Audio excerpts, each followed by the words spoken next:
welcome. Hope you all are settling in, and hope you've enjoyed so far this week's Carney Sandoz forum event. When we've enjoyed and talked a little bit about some of the sessions that have been going on this week. So we hope you enjoy ours. Like I said, we'll get started in just a second. We'll give people just another minute or two to join in, and then we'll get going.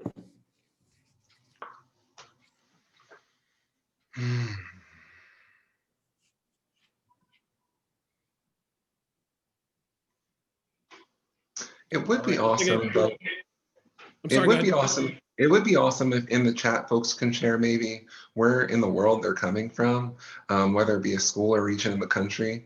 Where in the world are you? Welcome. Thank you for joining. In the chat, where are you coming from? And maybe what school, whatever you want to share. I think both would be great. Awesome. While people are doing that, we'll get started. So again, welcome to our presentation here for the Carney Sandoz Forum Diversity Week. We're excited for you to be here with us this afternoon. We have about an hour or so, so not a ton of time. So we're going to hop right into this in just a bit, and hopefully be able to make this presentation pretty interactive and hopefully pretty helpful for you all in today. So we'll get started just a bit, but before we do that, I wanted to do a couple different just kind of housekeeping things. Brendon just mentioned one. If you're just joining us, if you don't mind, just give us a quick hello. If you could just, it would be nice to chime in and just say where you're coming from today, either your position, your school, or what part of the globe you're joining us from. We really appreciate it. And then also to let you know that the chat feature will be available during the session today, and we'll keep an eye on it. The nice part of presenting with friends is that we can keep an eye on the chat kind of different times. So feel free, if you have questions, comments, or anything on that you need to do so, feel free to drop them in there. We will keep an eye on that the entire time. Okay. So like I said, we'll get started right now. So welcome to our session. Right. So just a couple quick agenda for how we're going to do the next hour or so. We're going to do a quick introduction in a second. Brendon and Ayinde and myself are introduced kind of where we're coming from and give a little bit of background and about our connection as well to how we know each other and a little bit of our story in just a bit. Then we're going to talk a little bit about the importance of kind of working together and how that, in particular in the DE&I space, is really critical. I'll give you a couple context, a little bit of important pieces there. We'll then move to talk about examples of how the three of us and three of our schools have connected both recently in terms of connections over the last year or so. We'll go back and kind of a little bit of pre-COVID, a little bit of during COVID, and at the end of the presentation, we'll talk about after COVID, hopefully, in terms of some of the things that we've been working on. Before we get there, we'll talk about some of the limitations that might cause others to not work together, and we'll lean into those a little bit and talk about maybe how you can mitigate some of those, how again, this important this work is that it doesn't allow for us to do that. So we're hoping to be a little space for that. And like I said, at the end, we'll discuss kind of some of the future plans that we've already talked a little bit about in terms of working together across our schools. And then we'll end with hopefully probably the most important part of today's presentation, which is a Q&A. And we'd love to hear from you all, both discussions, ideas, questions, anything you might have regarding any part of the presentation that we're going to talk about here today. So that's kind of our quick agenda. Before we jump into that, we wanted to mention we think this is a pretty awesome quote, just a kind of a context setter for us here today. And we won't read a lot off the slides here today, but I'll read this one just so people can see that. But it says that you were created to do good work that empowers and inspires, liberates and transforms, restores and softens. Yes, work can be hard. At times it's meant to be. The verb itself calls us into action, rejecting passivity and demanding sustained effort. It provokes, agitates, and disturbs, but this work, the call for justice, is good work. It defends the oppressed and frees the captive. It tears down walls and destroys barriers. It changes things. So when you feel weary or hopeless or spent, remind yourself that the darkness is being flooded by marvelous light. Yes, this is the work, and it is good work. It's a quote from Daniel Cook, and you'll see as our presentation goes along how much this means to us in the sense of why working together at three schools has been so critical in our work. All right, so why don't we start? We're going to again move into introductions. I'm going to start at Ayinde, and then we're going to introduce ourselves, give a little bit of our background on how we ended up at our schools, and at the end we'll kind of tie it all together and talk about the three ways that you've kind of connected a little bit over time. So hello and welcome everyone. My name is Ayinde Tate. I am the Director of Diversity and Inclusion over at Episcopal Academy, located right in Newtown Square, PA. So about 40 minutes or so outside of Philadelphia. I have been there for 3 years now. So I started in 2018. And yeah, it's been quite a journey. I started my practice out at a shelter actually in San Mateo County, California. And from there, I actually working in the shelter, I really realized that how much I missed education. So that was really a calling for me. But I wanted to continuously do some of the work that I did at the shelter. So I thought a kind of best of both worlds would be something within the therapeutic or DEI realm.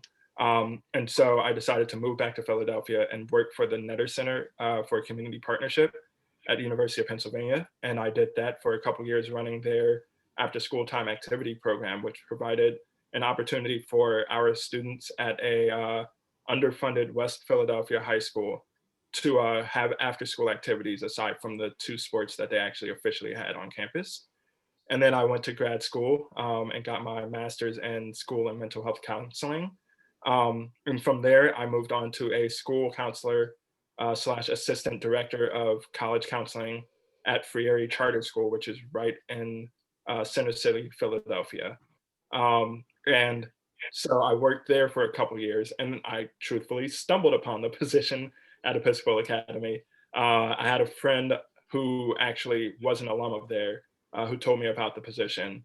And so, took a whim and took a shot and ended up falling in love with the campus, falling in love with the community, and really trying to see how I can, or what I can do in this role to really encourage inclusion and connectivity in that community.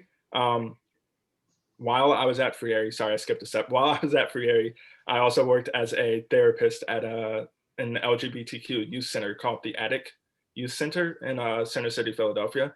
So I practiced therapy as well as doing the school counseling as well as college counseling for a couple years before transferring into this role. And it really just made me think of my time at an independent school, as I'm an independent school graduate myself. So I wanted to make sure that I provided a face and a voice for students such as myself that I felt was missing when I was in school. So yeah, that's kind of a ballpark and nutshell background of myself. And we did have a hand raised, so I'm not sure if you would like to answer that or ask that question.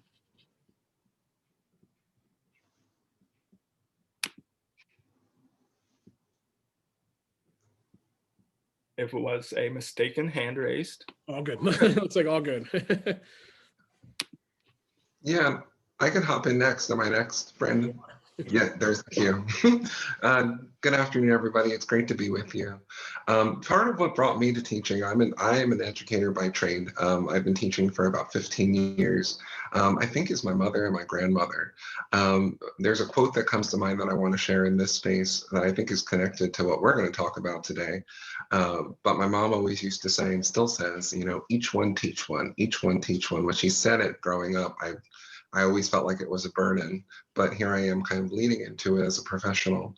I started teaching as an alternate route teacher in 2007 with the Philadelphia Teaching Fellows and taught in an all-girls school called the Philadelphia High School for Girls until about 2013. But while I was at that school, I worked all through Philadelphia, working with other educators, figuring out how to create professional development opportunities that meant something to us.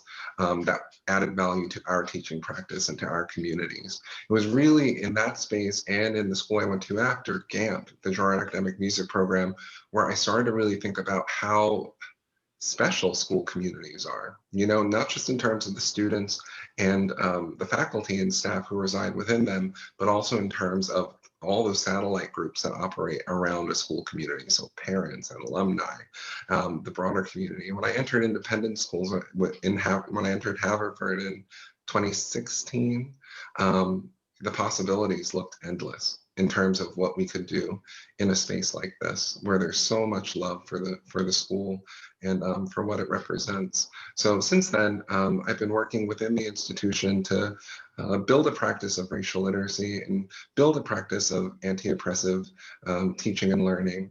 And I've been lucky to be able to meet these guys, Ayinde and Brendon, and partners throughout the region to amplify that work, but to also give me space to breathe and grow myself as a practitioner. Awesome. Thank you, Brendon. And like I said, my name is Brandon Jacobs. I work literally down the road from Brendon. We are not even 2 lights away from each other. But I work at the Shipley School, where I've been at for the past 3 years as the Director of Diversity, Equity, and Inclusion. And similar to both my colleagues here, started my life in education, and I can't see myself doing anything else now. I am an independent school grad. I went to the Hill School. I graduated in 2007, then went on to college, and then came back actually through the college counseling role. I was a college counselor, and I worked on the admissions side of college office for a few years before landing back at the Hill School, my alma mater, and then here now at Shipley. So just a little bit of background as well too. I think all 3 of us share our common goal is, again, to help and amplify and lift voices of students in our communities, but also to do this work. And so we connected, like all good stories, a lot of our relationship started around alcohol. And so I remember our first meeting when we had a chance to just to break bread with each other and talk, and really came out about the idea of how we could do this better, how we could do this work together and not just be alone in our own situations. So this was a great start, and it kind of leads to where we are today. So really quickly, I wanted to hop in to talk about kind of the importance of these, just the center of the conversation, why we think this work is so important for schools to connect. Again, not just in the Philadelphia region where we happen to be at, but also across the country. Independent school worlds, and we'll talk about this in a second, are really saturated in certain areas. And the fact that we work together, we live together, we sleep together, we're right down the road from a lot of each other. So it's a nice opportunity. And as Brendon mentioned, in terms of kind of these school pride and these pieces that people love being here, how do we amplify that in a way in talking about social justice? How do we amplify that same idea talking about equity? How do we have that same conversation on diversity? And that's the stretch that we're going to talk about here today. So just kind of kind of the idea that we had and where we started to really meet minds at was that by working together, we were able to really share both a lexicon and a language, both at our own schools, to kind of hear each other out, to see like, oh, are you using this thing at your school? Are you doing this thing at your school, which was great. And then taking it a step further to say, how can I make that better? Are there ways in which we can connect? And we'll give examples of this in a second, for us to build that lexicon and build that capacity for us to talk about this work together, and to do it in a language, in a lexicon that makes sense across the way. The benefit to that as well too is that when our students are working with students at our competitor schools, they can have that same language, have that same kind of understanding, because we kind of do it together in a lot of ways. The second part of that is share the responsibility. And we mean this in the sense of the fact that what we started to realize in kind of conversation too was that our kids and our families were coming from the same area as well too, that they were coming from the same background, a lot of the same stories. And so why not share the responsibility to care for those groups across the way? And then it doesn't matter if our students are at Shipley, but they have a role model in Brendon and Haverford. The fact that they have that person was sharing that ability. So we'll talk about this a little bit too, but that responsibility of being able to care for each other, look out for each other, was something that we thought as one of the key pinnacles and one of the key things that we take out of being able to work in partnership.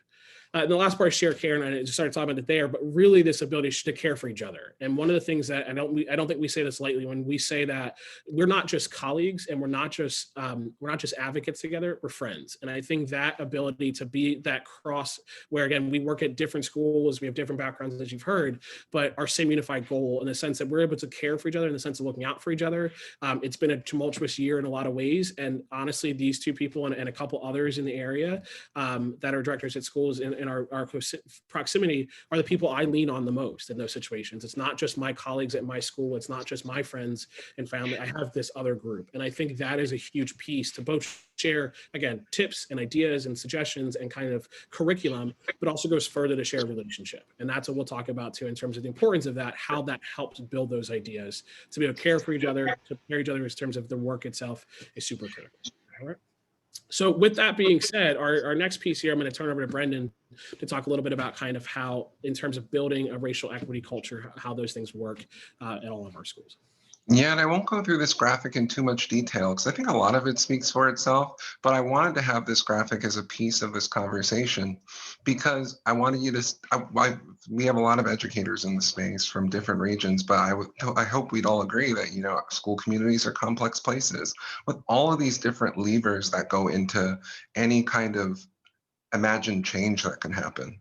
Right. So one of the things that I've really valued about the partnership with Brendon and Ayinde and other practitioners from around the region is, within a year or two of coming in independent schools, I was able to really get a sense of not just my own place in my school, but really a sense of how all these different levers work together, and sometimes work against one another in the interest or against the interest of racial equity, right? All of our institutions are on different paths, but all the paths are related. And it's not just because we're proximate, right? So that's why I wanted to have this. This might be useful to screenshot. I found this really useful for thinking about kind of the way schools move. Next slide. This was in ISM, I think, in the past month or so by Judy Osborne. I'll just read what it says here, but this is something we've been working on at the Haverford School for years now. But I know that other schools are working on it too because of the interactions I get to have with other communities. This is also something that we're trying to promote in all of our schools that I think is easier to promote if we're all doing it rather than trying to promote it on your own as a solo practitioner in one institution. Judy says, self-work, own it. Very simple, right? But then she goes on and explains racial identity development and other forms of identity exploration and knowledge building are essential to the personal and professional growth of anyone in school leadership today. These competencies are no longer optional. Be truthful about where you are and where you're trying to go. So a lot of the work that we've done together and, solo in our institutions connect to this. How are we getting folks to interrogate not only their own place in the school community and how they show up either as oppressive or anti-oppressive in their spaces, but how can you be really honest about where you are? How can we collectively develop a sense of where we're going? Those are open questions that I ask, and when we work together, we ask that as a collective. Where do we want to go? Not just as our own institutions, but as a collective. Next slide. And then there's this. Brandon was talking about, we're not just colleagues, we're friends. I just finished this book. I do want to recommend it to folks. It's by Mary Frances Winters, Black Fatigue.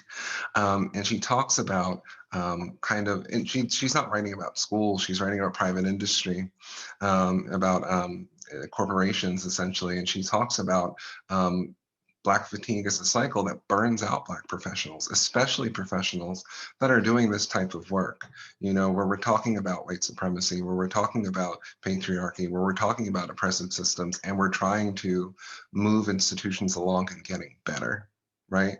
A lot of the effort in moving to get our institutions better, not just at schools, but again, writ large, ends up coming back on us. Right. So how do we remain resilient in the face of that coming back on us or pushing back against actions or recommendations that make folks uncomfortable?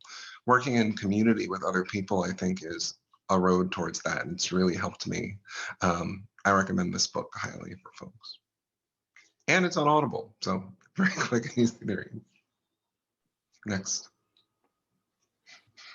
So as Brandon mentioned, we collaborated and connected at a social event, but that can't be without saying that, it wouldn't have been without ADVIS, the Cheryl Irving Cultural Competency Institute that happened the summer before we all started officially in our roles, as that was an opportunity for us to connect with one another and literally just see the face of the person who is our counterpart at these respective schools.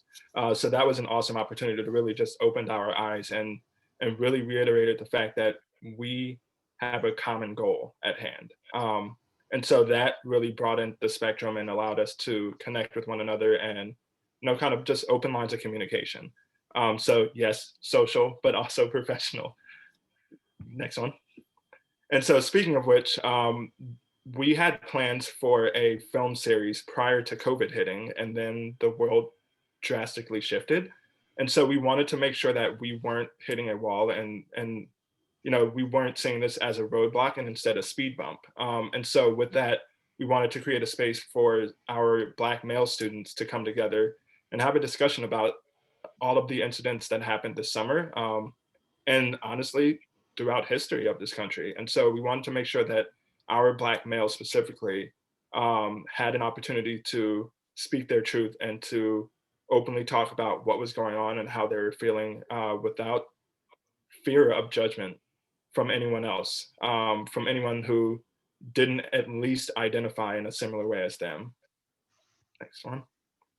And so we planned with Dr. Evans as well as Dwight, who was at the time was at Friends Central School. So yet another school in our area, because it was something that we felt was extremely needed. And to be honest, rather than compete with one another to create an event, we wanted to collaborate with one another to make sure that we had that ability to share the space with everyone in the community.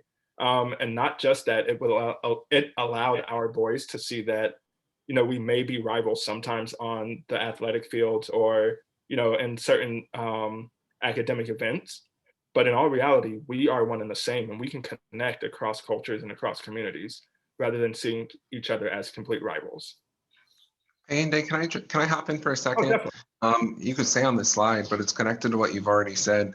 As you were speaking, I was reminded of how this happened after each of our communities held listening sessions for our communities in the wake of Black Mainline Speaks, our region's Instagram movement. And, as I think about that movement, that was a movement that was collaborative and collective. All these schools were on the same Instagram feed where really traumatic stories of oppression were depicted. So I think for me, part of the benefit of coming together with that was, really mirroring that activism. Well, I was inspired by that activism, right? I think it was important for us to come together because people came together to share their collective experience. Yeah, great point. And this is just an image of the multiple schools in our area coming together, as well as the adults from many of our spaces, coming together to share conversation and connectivity, and to really create and foster that bond. And in addition to that, we wanted to make sure that we weren't leaving out the families as well. So we created an opportunity to collaborate with Dr. Ali Michael and how to build healthy multicultural communities. And we wanted to make sure that all of our families had this opportunity to see or to meet with Dr. Ali Michael, but also to see us connecting with one another. And so it was a 3-part series, and to ensure that no one felt ostracized or didn't misinterpret that this was a particular school's event. We all shared very similar multimedia and messaging around what this actually was and the true goal of having these sessions. I'll jump in really quickly. The one other thing we talked a lot about, the three of us, and I think this is something to think about for other schools, the benefit of having, and Allie Michael was a perfect example of this. She was phenomenal in terms of working with our parents, and really two maybe major points about this was that she allowed our parents to also find other parents that were going through the same thing, not at their institution. They were able to take their guard down and be able to say their piece and not be in the same space with other people. So we did breakout groups where they were actually purposely put in different groups with other parents in their schools. And then the second part of it is that when you're talking about budget sizes as well too, and I don't know all the schools' budgets out there, but we were able to kind of split the cost here. And so that was one of the benefits as well, is that it wasn't just the burden that, again, the Shipley School or the Haverford School or Episcopal had to figure it out. It was spread across the way. So just a recommendation when you're trying to find those speakers that are out there, that it actually benefits them as a speaker or as a consultant to really double up their efforts too. So that connection point, if we're able to tell hey, you know what, while you're coming here, you might as well go down the road and do the same thing. But this was actually an opportunity for us to do it together, which was really, again, we haven't done anything like this before in the past. And I would say personally, our results were tremendous in the sense of parents' feelings that they could really say their best, do their best work and say their best piece in the way that was safe, because they were working with other people in other schools. So. And I want to hop in really briefly on it too, thinking about, the planning period, right? So you have to imagine that, I'm talking about this on my leadership team all the weeks that we're planning this. I'm talking about it with my faculty, with my family, with my families, and with students. I was telling them about it too. So at all of our schools over the time we're planning this, we're having really similar conversations about this event that's happening. And I think that's really important for a theory of change that is in the interest of racial equity. And it falls in line with your mom's message of each one teach one. Yeah. Got it. So this is kind of a breakdown of one of the sessions that we ran. and really, again, opening the realm of communication, but across the board, and allowing parents to also see that they aren't in their own separate island if they were running into these issues or having trouble having these conversations. Understanding that there are other people in this realm or in separate communities, but we're in the same boat. And so this is our, typically we connect at the Student Diversity Leadership Conference as well as People of Color Conference.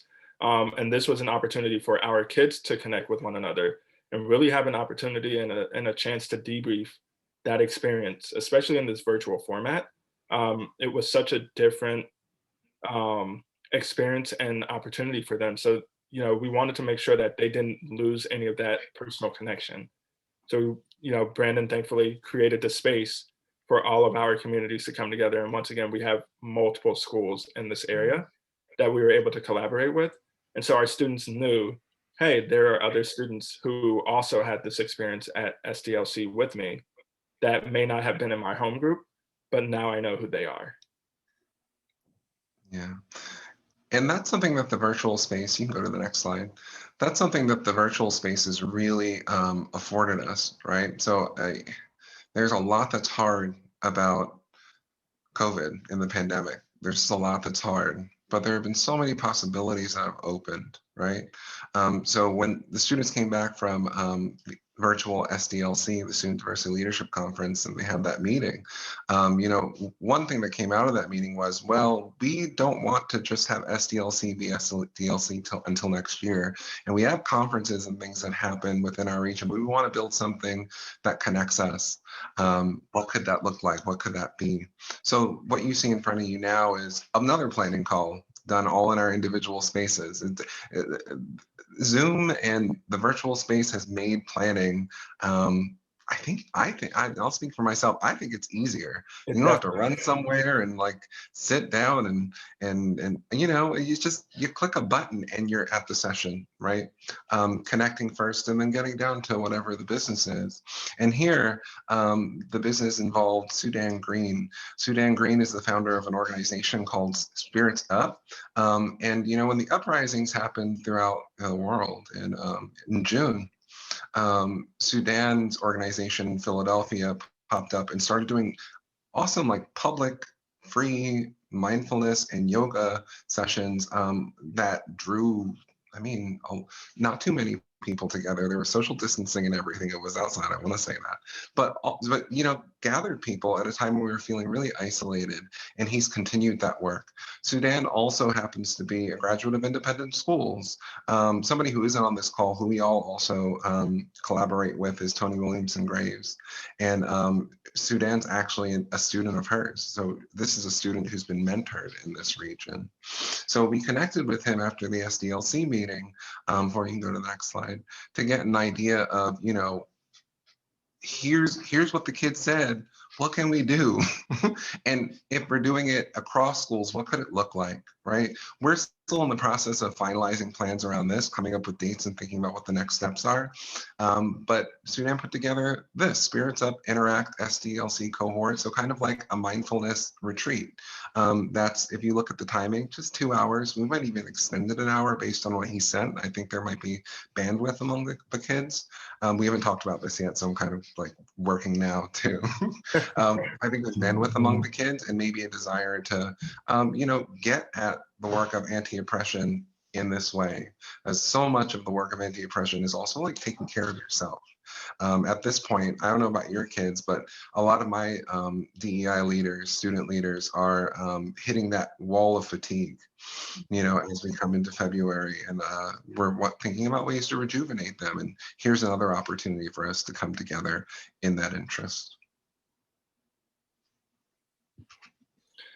And so, of course, there are some limitations to working together. Next slide, please. The first being that technically Brendon and I schools are rivals. And so, there is a lot of territorialism and rivalry within the independent school community. So schools tend to see each other as rivals on and off the field. But that's something that we want to kind of break that narrative and break that stereotype of battling all the time, especially when it comes to the student's best interest. So long as it's helping them and helping our families, there shouldn't be an issue with coming together and really bridging that gap. And so that being said, there are over 100 independent schools in our general vicinity. And so we informally, we have a group chat going on um, with 10 or so folks from different schools around the community. And that in all actually bridges that gap and allows us to both formally and informally connect with one another and be that support system for one another, as well as coming together and creating these different opportunities that we can all collaborate with. So I don't want to put up the misconception that it's just us three collaborating with one another. It's really the whole community coming together. And although we have a battle over the students that we're trying to get, or the families that we want to bring to our community, or, you know, sports rivalries, we are all in this career, in this experience for the same goal. We want to make sure that we have equitable and inclusive communities. And if we're not able to do that within our independent school network, then we're doing this all for naught. It shouldn't be something that is done strictly for our independent siloed communities. It's meant to inform and really reiterate that we're not on an island. We are all a community. And so we started out as, you know, fairly close active allies. And at this point, we are definitely co-conspirators. We are 100% in line with one another. We have each other's back no matter what. Leadership teams understand that we are closely communicating with one another. So if something happens in one person's community, they already know that that is going to get wind from one of us. And so sharing that and sharing best practices of how to handle it, what can be done, what types of conversations need to be had in the community. If each of us want to come together within someone's independent community, that's also a capability as well. It's really something that we have really worked to do, is not necessarily remove ownership, but we remove a lot of the kind of pride that's behind it. And we allow each other to collaborate and contribute to the ideas that we deem are beneficial to the communities as a whole. And that's really what you're looking for. You're looking to really come together with one another and create a community on the whole, not just school community, a community on the whole that really accentuates and reiterates the power of inclusivity and equity. Yeah, and I want to just kind of add into what you said, Ayinde. This reminds me of an article that I read in Harvard Business Review. I don't know if folks have seen it. It's from February, so it's like this month.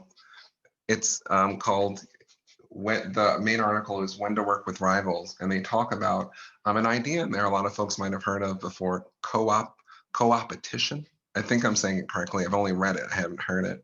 But as soon as I read that, I thought about, you know, the work we're doing and the risks that, you know, we share in taking when we join in doing the work. And the idea with Co-op Petition is that, you know, even though you might be competitors, you gather for a shared benefit.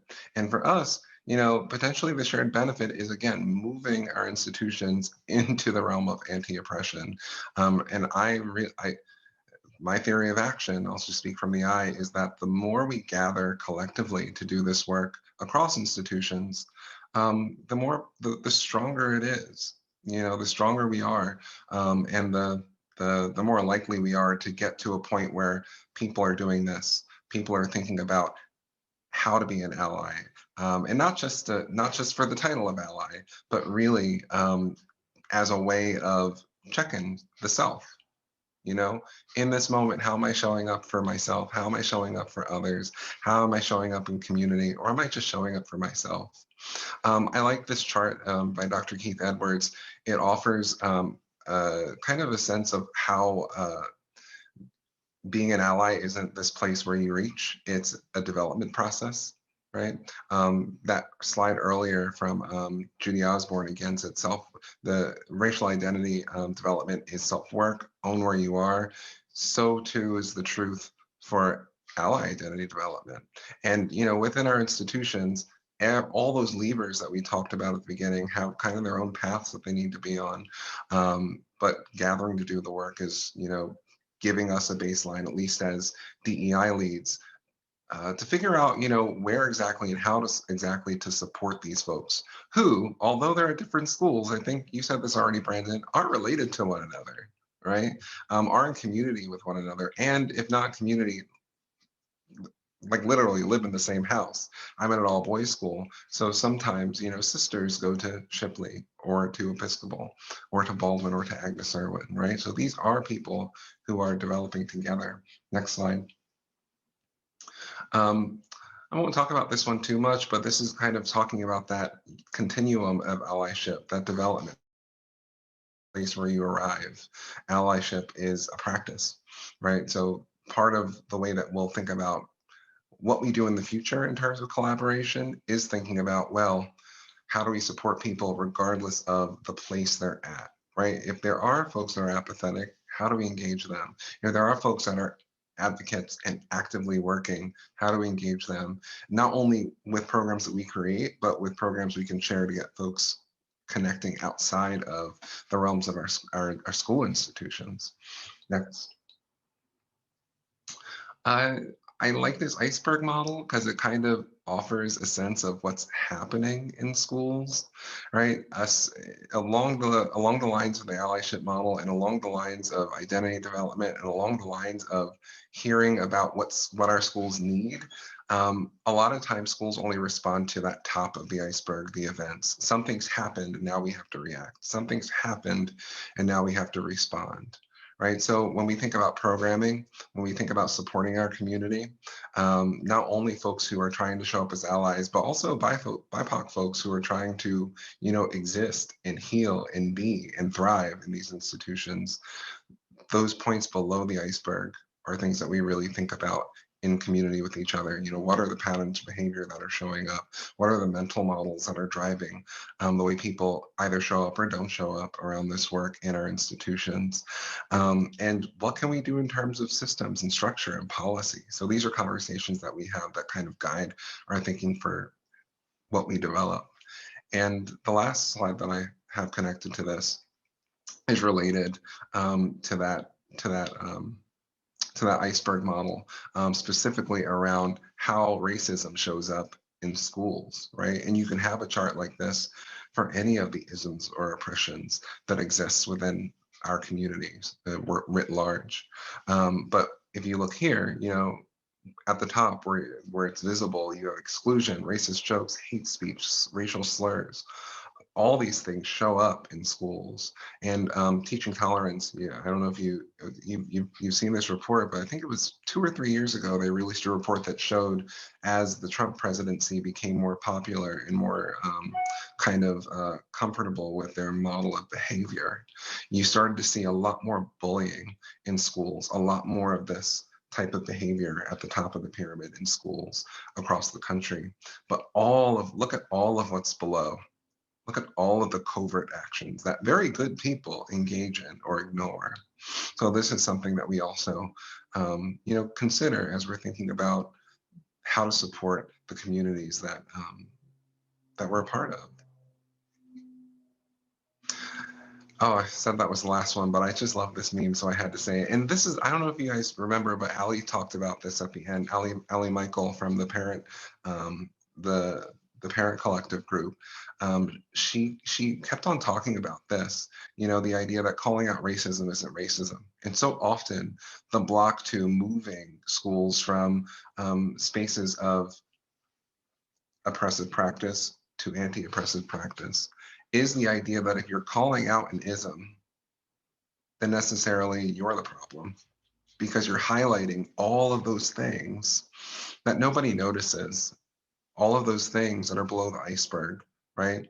So I just wanted to say this in this talk, but also name that this is something that we've been able to say more openly because we've been collaborating. Calling out racism isn't racism. And it's not just because we're collaborating, because of the activism from parents, because of the activism from students and alumni, because of the way the world is moving. All of this is making it so that we can, with more kind of fortitude, just proclaim and lean into and live into the idea that calling out these isms only improves us. It's awesome. Thank you, Brendon. So one of the things that we want to talk about too, so we've kind of talked about how we met, what we did, and then kind of some of the future ideas. And I think this might be helpful for some people who are thinking, okay, so how do I do this with some of the schools in my area, how to go about this? Before we get to the future plans, I mean, one thought that we've talked a lot about in terms of connection, and Ayinde talked about it, I think originally, was that it's not just the three of us. There's so many other people who we are really lucky to have in our area. And it's just, again, special thanks to ADVIS, who's the Association of Delaware Valley Independent Schools, who's, again, been able to connect a lot of us both professionally but also personally as well too, is that when we pick up the phone and when I call and I might have something happen at my school, the first person I call, like Brendon mentioned, our heads of schools know that we call each other. And so I'm going to call over to Haverford and say, hey, how did you handle this? Or hey, Andy, how did you guys do this? And it's so helpful to not have to be the only person, because one thing that we talk a lot about, especially in this work, is that the work of diversity, equity, inclusion at some of our institutions, in particular the last few years, and even some more this summer in some ways, has felt so lonely for so long that we're the only person who either champions this works at our schools, or we're the only person that gets called on when we have these issues. And we talk about this all the time, this idea of diversity directors as being kind of a two-side hat of both being a firefighter and kind of a fire starter from time to time. And that ability to be able to share that load with each other and be able to share the responsibility and not have to be the only person is what I think is one of the best parts about this job. And what makes it be able to come to my work and be the best person for my colleagues is because of my colleagues outside of that. So I just wanted to call that out as well, in the sense of the fact of when we have these opportunities, have these things, the first people I call most times are the people on this call, because I think it's helpful to have that ability. So what I would say is that when you are reaching out to your other independent schools, one of the ways to do that is that way, is to say, hey, how did you do this? Or can we share in this responsibility? Because what we've seen, and Brendon, and I feel free to tell me if I think you're wrong, but it's nice to know that, again, when we tackle an issue at our school, to know that our competitors are having the same thought means that we're no longer on an island anymore. And it makes it way more accessible to take that leap or take those steps in those directions together. And that's just kind of one of our bigger messages to share with you today. So in terms of future plans, we have a couple of things, and Brendon brought up one of them already, and we're still working because we love working together. It's one of our favorite parts of our jobs. So in terms of kind of constituent groups, I'll kind of walk through this, but I wanted to talk about kind of students' idea, and I believe both my colleagues you mentioned already too. This summer was one that called us out in terms of what was known in our area, the Black Cat Mainline Speaks Instagram accounts that really called us out for historical and systemic issues that have happened in our way. The reason I bring it up is because that, like Brendon said, that's what drove a lot of our activism, was to lean into that opportunity and not lean away from that, and lean into the students that are either currently here or have moved on from our schools to talk about those things and talk about them amongst themselves. And so we have created different ways that we're going to do this, and we're going to continue to do this with both the students who attended Student Diversity Leadership Conference, SDLC, but also the other conferences. And Brendon said it so eloquently, some of our families are families, and so having kids in different schools, and so as we connect them across the way, we're going to continue to do that. We have plans as well with, we said before, the movie night we had originally created that got knocked out because of COVID, but other ways. But maybe one of the other pieces that we've talked a little bit about and haven't pulled off this year because of COVID was actually admissions. And we talk about this all the time, about the fact of fighting for kids.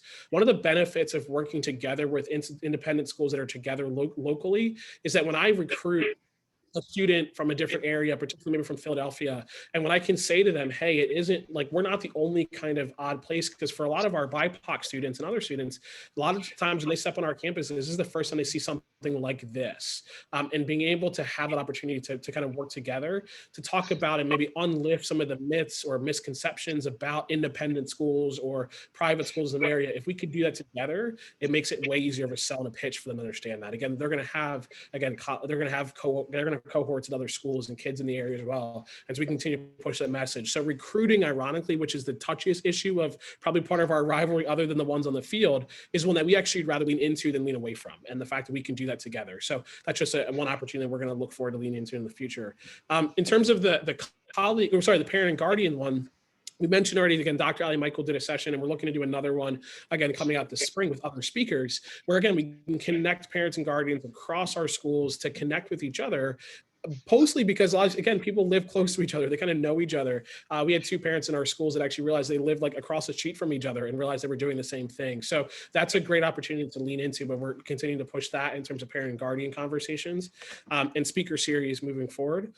In terms of colleagues, we have already started talking about too about creating BIPOC or different affinity group spaces across our schools. So again, that idea of kind of being lonely at my school, we may not have 30 or 40 BIPOC candidates, but if you combine all of our schools, there's power in numbers. So doing happy hours when we can get back to be able to do that, or doing social events is something we're going to be doing this spring to connect our colleagues within even just our schools, partly so they can have mentors and opportunities at their schools, but also so they can get to know each other across the way. So we're excited about that.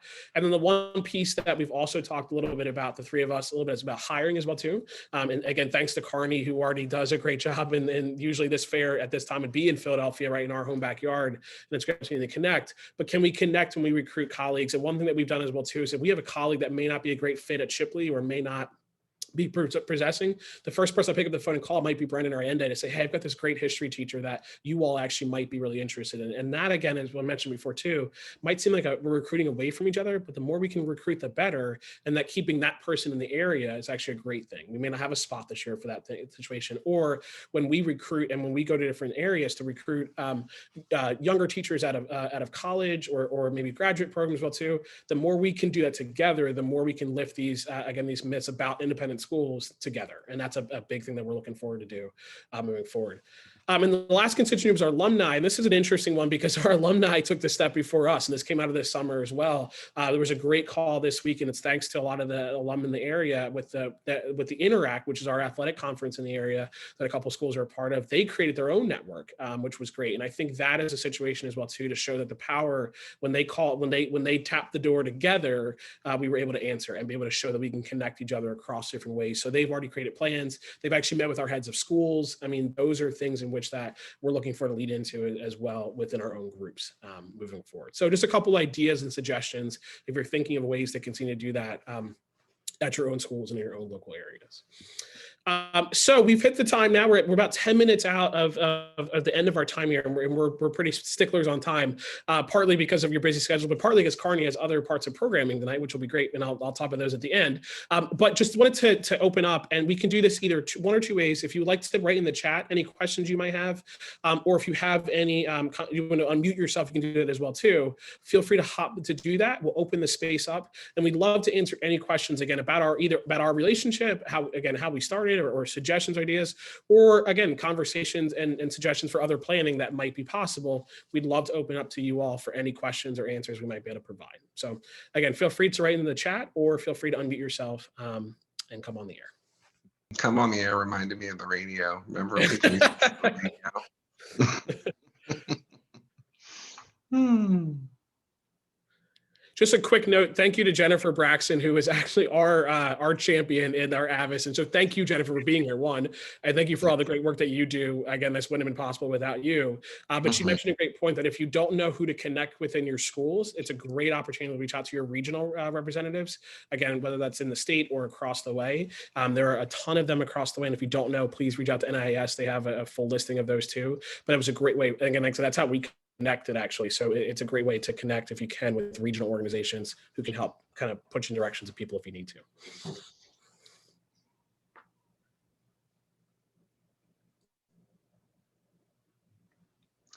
Another way to open up is asking the open question, what are you wondering, thinking, or noticing as we start to close the session? Thinking, wondering, noticing, you can share that in the chat, or you can just share openly.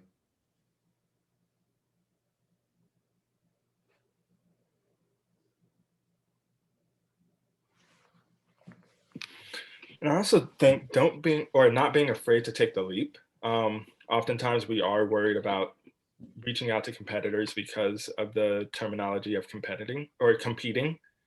So yeah, don't be afraid to take the leap. You may be going through something that someone else is definitely going through.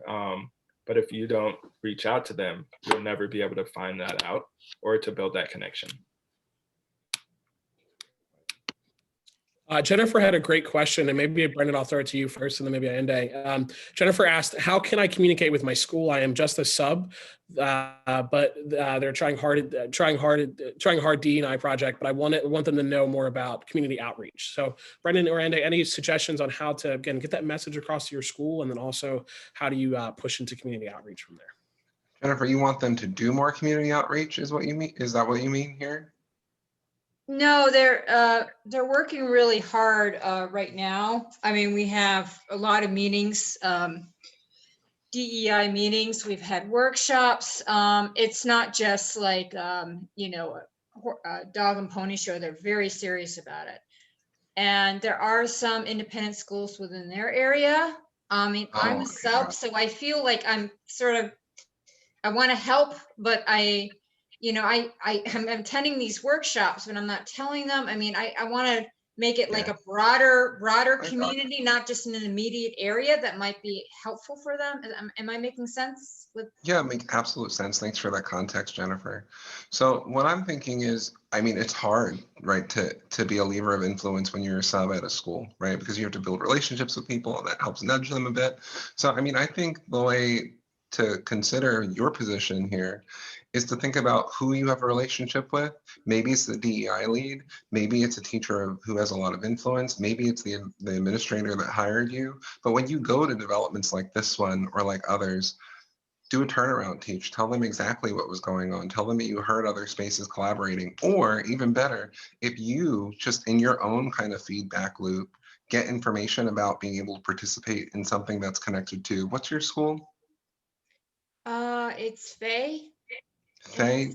In Massachusetts. Hey, do you have a competitor? A competitor school? I don't know. I mean, I've only been there like a week. Okay, so it's pretty new. So if you know of a competitor and they're doing something, that's another entry point to say, hey, did you see that EA is doing this thing? Mm-hmm. What are we doing? Mm-hmm. I'm also like, I'm in Florida, they're in Mass, so but it's a great, I've done a lot of great workshops with them so far. So I want to help out because they're really, really working. They're just very passionate about their work. So I just wanted to put my 2 cents in and help them out. That's all. So, yeah. Thanks, Jennifer. Any other questions or comments or anything you've noticed or wanted to talk about at all? I'll just say, well, thank you, first of all. I just find this very inspiring. I feel like when I go to POCC or SoCal Post's events, which are in Southern California, the region, it's always so nice to connect with other people who are doing this work, but then we leave, right? And so I just think seeing what you've built it's just very empowering, and I'm very excited to try and do that, because I think, again, we are constantly sending our educators at our school to go be part of these events, but not necessarily connecting with other local schools and building something. So I'm very excited to do it, and I feel like you've given us a really good roadmap to do that. So thank you. Thanks, Wendy. Thank you so much. Actually, I want to piggyback on what Brendon said about how our planning meetings via Zoom have made life a ton easier. This may be an opportunity to reach out to schools if you're in SoCal with somebody in NorCal.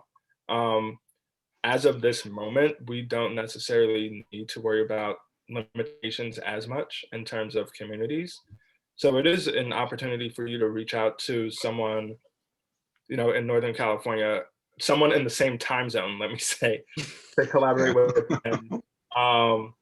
As we aren't limited to physical confines.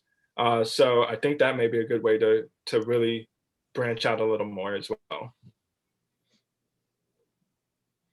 Yeah, Mindy, you made a good point in terms of some of that. We talk a lot about the kind of like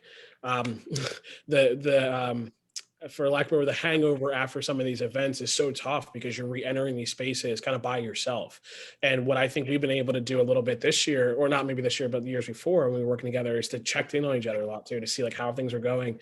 But I think Brendon made a good point that competition's not a bad thing either, right? There's a lot of times where I'm pulling stuff off Brendon's website website. I'm like, hey, my head of school, like, hey, they're doing that thing. Can we do that too? Right. And that, because again, that's the drive. And I'll maybe reiterate our point and say, like, all this comes back down to the kids. All comes back to why we do this. We're not doing it to tout our schools. We're not, at least the three of us, we're not doing it to like make our name known. It's because of the fact that we know it's going to benefit our kids. And so I think that is that ethos and that kind of collegiality drives good competition. And the more we want to do better, what we always say is the better that our school is, means the better experience for somebody else, a kid at another school. And what else could we want more? That's why we got into this. That's why we do that. So we don't see it as like, oh my gosh, they're doing that. How could they? It's, oh my gosh, they're doing that. We should do the same thing. And we should do better. And I think that's a great way to, at the end of the day, we care about, I say this all the time, we care about every kid in the independent school world in Philadelphia. I care about every single one of them. They may not go to Shipley, but I care about them still. And one of the cooler parts that we saw happen a little bit this year was kind of neat, is that, again, they get to connect and they see each other outside of school, right? So when they're playing in that, whenever we get a chance to play sports again, when they're playing in that basketball game across with their rival, right? It's not a rival anymore, it's a connection. And yeah, you're gonna compete for 48 minutes, that's great, but they know they have a shared bond. And so we think that, again, connecting those situations, especially in a location, is important because it's more than just on the surface. And again, this work in particular, different than a science fair or a poetry slam, what's going on, where there is some, this is all working together. So we're excited to continue to push that forward. Co-opetition. Co-opetition, right? Exactly. Co-opetition. And at the end of the day, I think also, I think you've heard at the end of the day a lot on this call, but we want good citizens. I mean, feel what this country's felt like over the past several years. Right? We want folks in schools to be civically engaging in ways that are healthy and sustainable. And we really believe that a good theory of action to doing that is to do it together, not just for the kids, but for everybody who's in a part of these institutions, because they're a part of the world. So we're going to end, we're again right on time. We're going to end with kind of where we started in the fact of doing this for the kids. And yesterday was a great example of this. We couldn't miss the opportunity to bring this up, that yesterday across our country, you all saw a young woman who we might be the president of the United States moving forward. But at some point, but when this line came, when she said this line, it spoke so much to what we do. And I think so much to the point we had to make tonight, when she said, Scripture tells us to envision that everyone shall sit under their own vine and fig tree, and no one shall make them afraid.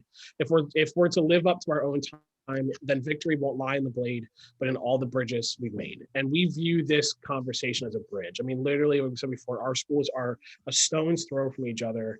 And the question becomes, can we build bridges instead of borders around that? And the answer we would like to say is yes. And knowing that the real benefactors of that situation are our communities, are our kids, and ultimately one day, our future of our country. And we know that by doing this together, it's only going to move us forward. So on behalf of all of us, thank you for coming out today. We really appreciate it. Thank you. Our school bell going off right now. But our email addresses are here. If you have any questions, please feel free to take those down. If we could be of any service as well too, in terms of giving ideas or suggestions, or if there are other ways that you want to connect with other areas, please let us know. We are more than happy to be part of it. Because like we said, the better the work, the less work for all of us as well too. So thank you for attending. And just a quick note from a Carney standpoint, if you are interested, there's also another roundtable night at 6 o'clock for BIPOC candidates and BIPOC people working in different schools. So if you're interested, that starts at 6 o'clock. We hope we might be able to see you there as well. So thank you for coming.